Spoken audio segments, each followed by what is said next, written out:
Olá, você seja muito bem-vindo de volta ao canal Mundo Milagre. Eu sou Camila Milagre. Hoje a gente vai fazer mais uma leitura do livro de texto de Um Curso em Milagres. Vamos juntos? Estamos no capítulo 22, sessão 6, A Luz do Relacionamento Santo.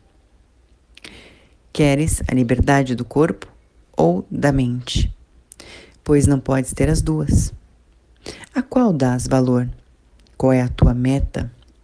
Pois uma vez como meio, a outra como fim. E uma tem que servir à outra e conduzir a sua predominância, aumentando a sua importância ao diminuir a própria. Os meios servem ao fim, e à medida que o fim é alcançado, o valor dos meios decresce, sendo inteiramente eclipsado quando é reconhecido como sem função. Então aqui a gente pode perceber muito claramente, quando ele fala mente, ele está falando do ser, né? O ser infinito, o ser que anima o corpo.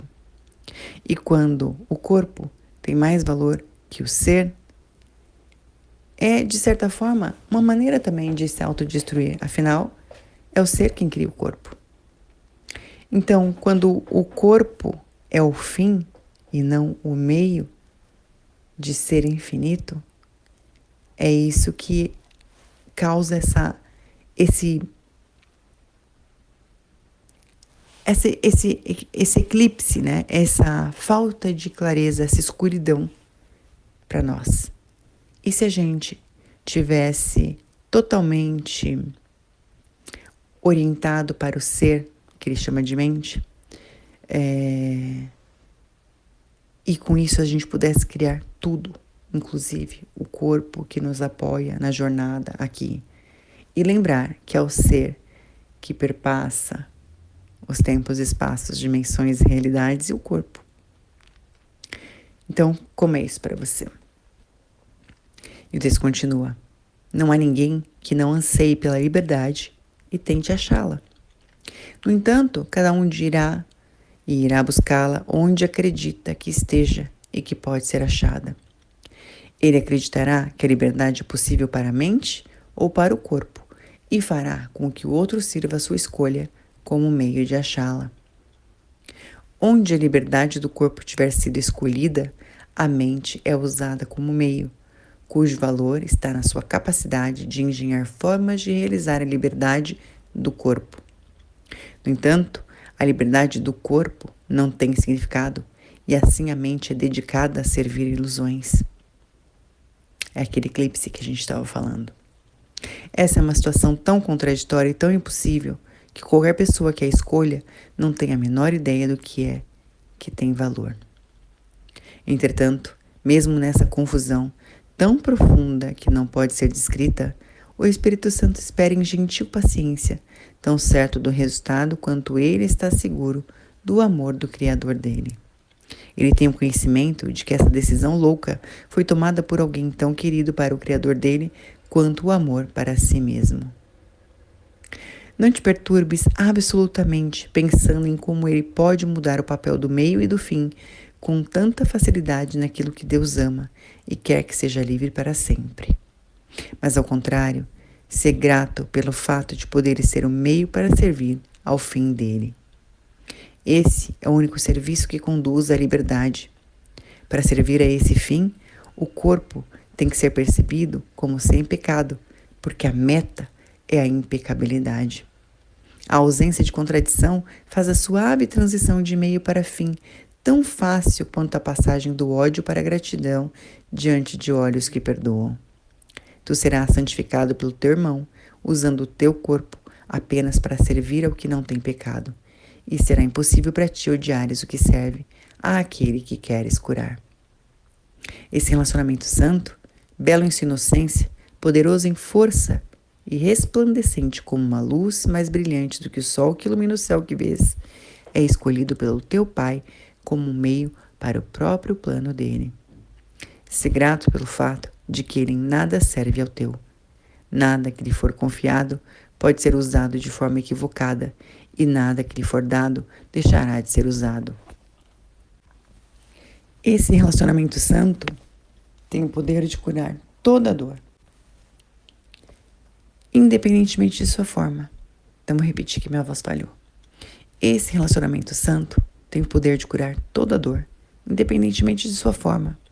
Nem tu, nem o teu irmão sozinhos podem servir em nada. Só na vossa vontade conjunta está a cura, pois aqui está a tua cura e aqui aceitarás a expiação. E na tua cura, a filiação é curada, porque a tua vontade e a do teu irmão estão unidas. Diante de um relacionamento santo não há pecado. A forma do erro já não é mais vista, e a razão, unida ao amor, olha em quietude para toda a confusão, apenas observando. Isso foi um equívoco. E então, a mesma expiação que aceitaste no teu relacionamento, corrige o erro e coloca uma parte do céu em seu lugar. Como és bem-aventurado, tu que permitiste que essa dádiva fosse dada. Cada parte do céu que trazes te é dada, e cada lugar vazio do céu, que de novo preenches com a luz eterna que trazes, brilha agora sobre ti. Os meios da impecabilidade não podem conhecer nenhum medo, pois levam apenas amor consigo mesmos. Criança da paz, a luz veio a ti. A luz que trazes, tu não reconheces, no entanto, vais te lembrar. Quem pode negar a si mesmo a visão que traz aos outros? E quem falharia em reconhecer a dádiva que lhe permitiu que fosse depositada no céu através de si mesmo? O gentil serviço que dás ao Espírito Santo é para ti mesmo. Tu que és agora o meio dele, tens que amar tudo que ele ama. E o que trazes é a tua lembrança de tudo que é eterno. Nenhum traço de coisa alguma no tempo pode permanecer por muito tempo na mente que serve ao que é intemporal. E nenhuma ilusão pode perturbar a paz de um relacionamento que veio a ser o meio para a paz. Então, tudo, se a gente olhar para tudo como é hoje na nossa vida, e a gente puder se conscientizar que tudo que aparece surge para que a gente fique mais consciente, mais infinito, mais intemporal. Como você encararia a vida?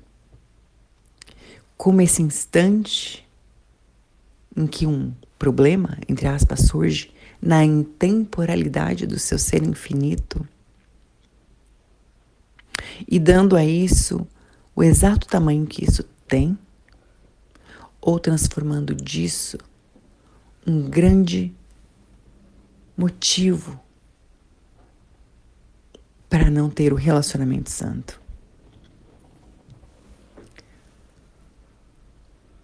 E o texto continua.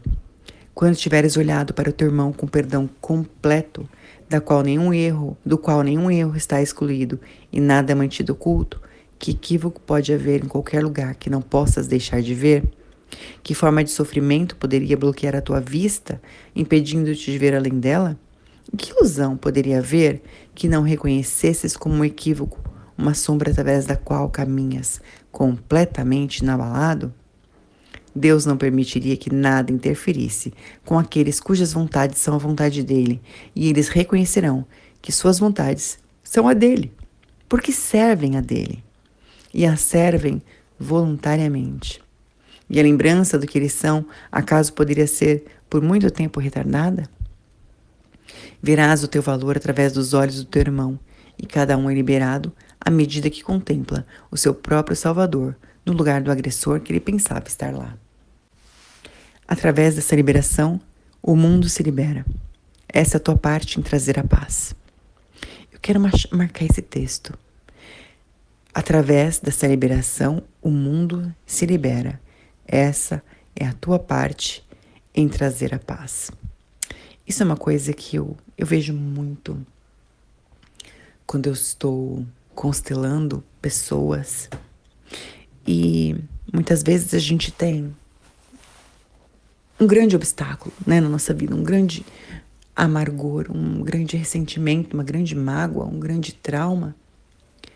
E isso não é um equívoco, não é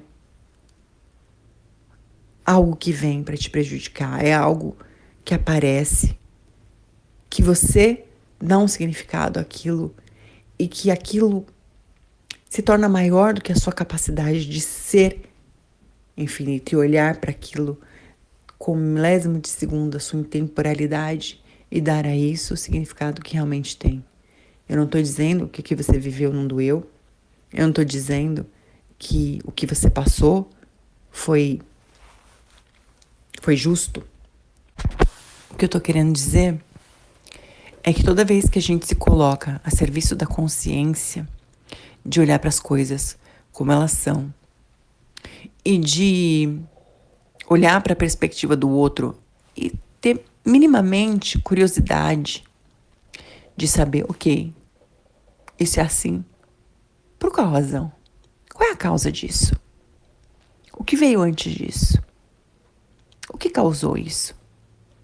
E aí a gente pode sair do lugar em que a gente é vítima da circunstância e pode ser a ação que muda tudo. E muitas vezes, como eu dizia, eu vejo pessoas entrando em sessões de constelação comigo e elas têm tanta mágoa, tanto rancor. E às vezes, só de olhar para o que veio antes, para o que veio antes, para o que veio antes e reconhecer, muita coisa muda. E aí o texto diz, através dessa liberação, o mundo se libera. Não é só você que se libera quando solta, quando é capaz de expiar essa expiação que a gente fala aqui no 100. É o mundo todo que se liberta. Porque você para também de atrair isso mais e mais para a sua vida. Então você começa a libertar aquelas pessoas que também se apegariam a isso. Porque em você não há mais ressonância. Então eu marquei essa frase e vou repetir.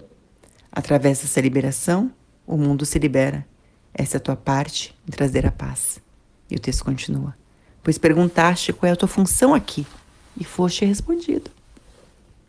Não busques mudá-la, nem substituí-la por outra meta. Essa te foi dada. E apenas essa. Aceita essa única e serve-a voluntariamente, pois o Espírito Santo faz com que as dádivas que dás ao teu irmão, a quem ele as oferece, onde e quando, cabe a ele decidir. Ele as considerará onde são recebidas e bem-vindas. Ele usará cada uma delas para a paz, e nem o mais leve sorriso, nem a menor disponibilidade para deixar de ver o mais ínfimo dos equívocos será perdido para ninguém. O que pode ser, senão uma bênção universal, o fato de olhares com caridade para o que o teu Pai ama? A extensão do perdão é a função do Espírito Santo. Deixa isso a Ele. Vou repetir. A extensão do perdão é a função do Espírito Santo. O que acontece depois que você libera não cabe a você. É a função do Espírito Santo. Deixa isso a Ele. Permite que a tua preocupação seja apenas de dar a Ele o que pode ser estendido. Não guarde segredos escuros que Ele não possa usar, mas oferece-lhe as dádivas diminutas que Ele pode estender para sempre. Ele tomará cada uma e fará dela uma potente força em favor da paz. Ele não negará nenhuma bênção a ela, nem a limitará de forma alguma. Ele unirá a ela todo o poder que Deus lhe deu para fazer com que cada pequena dádiva de amor seja uma fonte de cura para todos. Cada pequena dádiva que ofereces ao teu irmão ilumina o mundo. Não te preocupes com a escuridão. Olha para longe dela na direção do teu irmão. E permite que a escuridão seja dissipada por aquele que conhece a luz e a deposita gentilmente em cada sorriso quieto de fé e de confiança com o qual abençoas o teu irmão. Do teu aprendizado depende o bem-estar do mundo, e é somente a arrogância que quer negar o poder da tua vontade. Pensas que a vontade de Deus é impotente? Isso é humildade? Não vês o que essa crença tem feito? Tu vês a ti mesmo como vulnerável, frágil, facilmente destruído e à mercê de inúmeros agressores mais poderosos do que tu. Vamos olhar de frente como esse erro veio acontecer, pois aqui jaz enterrada a âncora pesada, que parece manter o medo de Deus no lugar, imóvel e sólido como uma rocha. Enquanto isso permanecer, isso assim parecerá ser. Quem pode atacar o Filho de Deus não atacar o Pai dele? Como é possível que o Filho de Deus seja fraco e frágil e facilmente destruído, a não ser que o seu Pai também o seja? E sim, nós estamos falando de você, de mim, de todos nós. Não vês que cada pecado e cada condenação que percebes e justificas é um ataque ao teu Pai? E é por essa razão que isso não aconteceu, nem poderia ser real.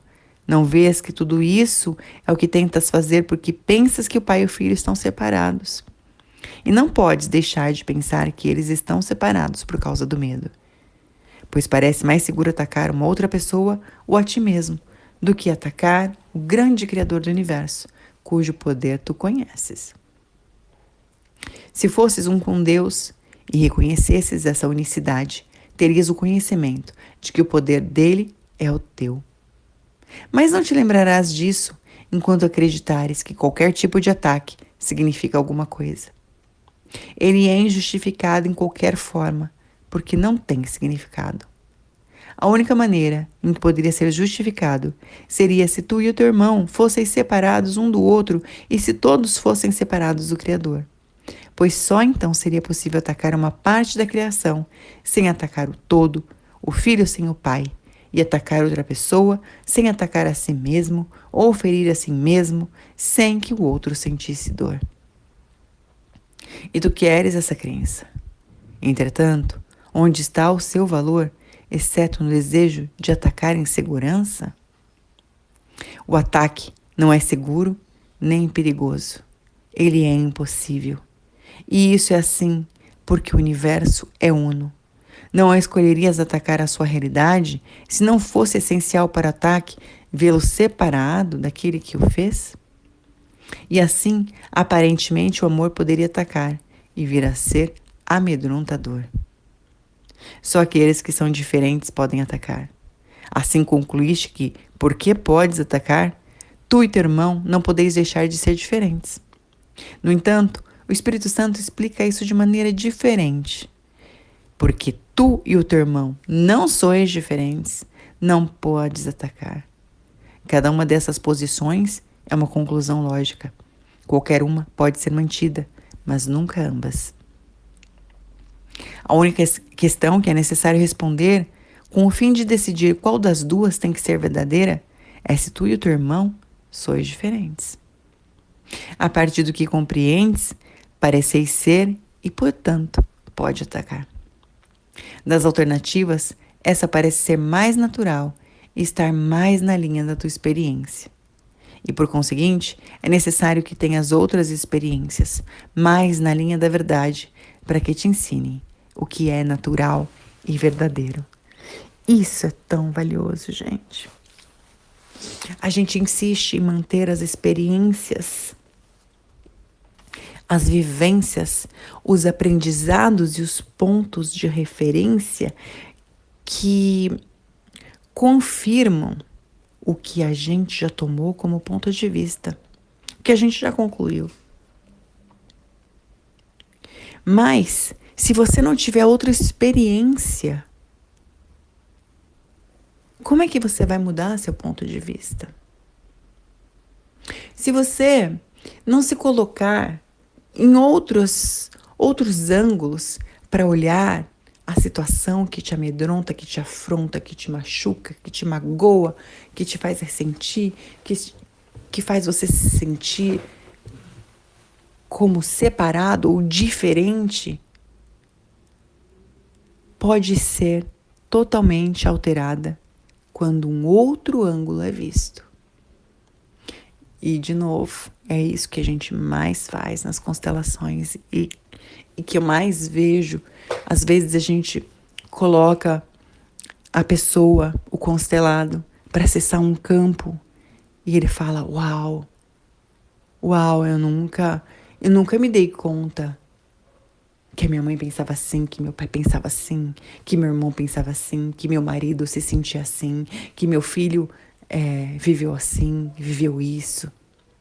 Mas se você se colocar numa outra perspectiva, talvez você descubra outras partes, pedaços de informação que lhe faltam na sua perspectiva.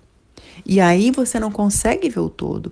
E aí você se separa porque você não acha que é aquilo. Então você acha que é diferente, mas não é. São os vários lados da mesma coisa. Una.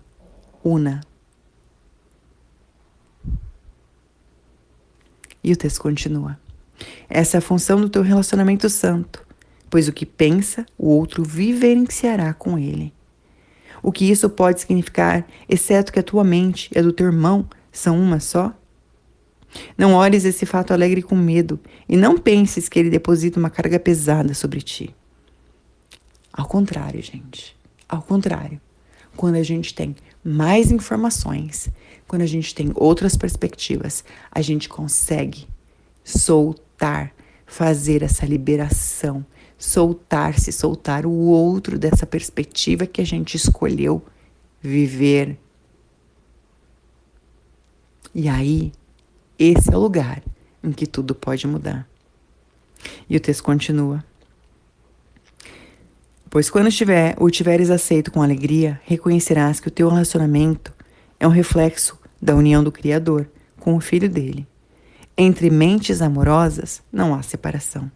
E cada pensamento em um deles traz alegria ao outro porque são o mesmo. A alegria é ilimitada porque cada pensamento brilhante de amor estende o que é e cria mais de si mesmo. Não há diferença em nenhuma das suas partes, pois todo pensamento é como ele mesmo. A luz que une a ti e ao teu irmão brilha através do universo, e porque vos une, faz com que tu e ele sejais unos com o teu Criador. E nele, no Criador, toda a criação está unida. Tu te arrependerias de não poderes sentir medo sozinho, quando o teu relacionamento pode também ensinar que o poder do amor está presente, fazendo com que todo medo seja impossível? E aí eu pergunto, você usaria? E o texto continua. Não tentes guardar um pouco do ego com essa dádiva, pois ela te foi dada para ser usada e não obscurecida. O que te ensina que não podes te separar, nega o ego. Deixa que a verdade decida se tu e teu irmão sois diferentes ou o mesmo, e que ela te ensine o que é verdadeiro. E dessa maneira brilhante, a gente encerra esse capítulo 22. Talvez trazendo para nós essa mensagem para o mundo, para o nosso mundo, para o nosso microcosmo que afeta todo o macrocosmo. Como eu escolho ver as coisas. Que outras informações existem para mim, que outras perspectivas eu posso ver para ficar mais consciente e liberar e passar a atrair por ressonância aquilo que é mais congruente ao que eu verdadeiramente quero, que eu sei que é meu direito como filho do grande Criador. Um ser infinito, intemporal, feito à imagem e semelhança dele, como parte dele e um em si mesmo. Vamos juntos? Um forte abraço e a gente se encontra no nosso próximo capítulo. Até lá!